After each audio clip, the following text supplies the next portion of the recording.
I thought we would talk about Ed Brubaker and Sean Phillips's book series, graphic novel Incognito. This is the deluxe edition.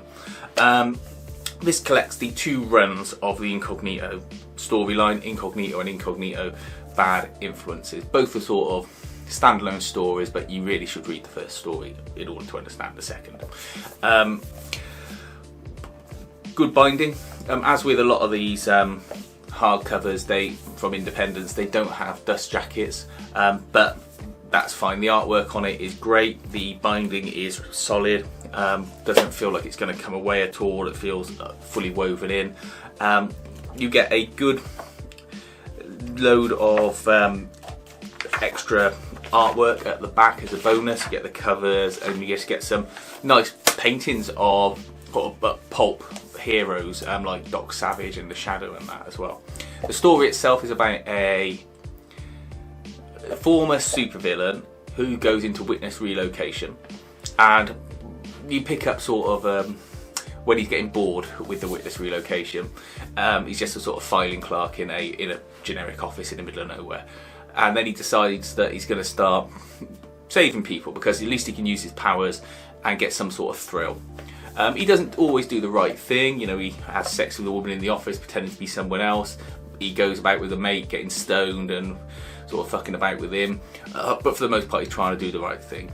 And then it becomes knowledge to the supervillain community and the people he used to work with that he's out and about still operating, and they come after him. And you find out elements of the sort of background story surrounding him and his brother who died, and the sort of general supervillain world that they're in. It's got lots of like little puns in it and sort of funny nods and winks to things, and I really enjoyed the story.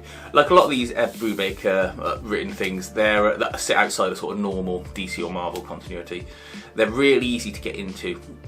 You can hear the characters straight away in your head, and there's very little need for unneeded language in them. The art from Sean Phillips is great, and again they've done this thing where they don't really have glossy pages per se for the artwork. What they have is this sort of matte finish that really makes the artwork pop, and it makes it feel really, really satisfying to look at as well as read. And I'm surprised a lot of other books don't do this, to be honest. Maybe it's just because of the people that used to manufacture and publish them, but I think it really works for this type of story and this type of artwork as well. It really makes the colours stand out, it makes it interesting, a bit like with the Velvet book that I spoke about before. I think if you can pick this up for sub £30, it's definitely worth it. It's a fun story, it's enjoyable, it's a break from the norm when you've just got like sort of all this Marvel and DC back history and continuity, and it's a bit more adult as well. You know, it's certainly not a book for kids. There's some mild nudity in it and bad language, but it's like an adult crime story. Please feel free to comment below and like and subscribe to the channel, and thanks for watching.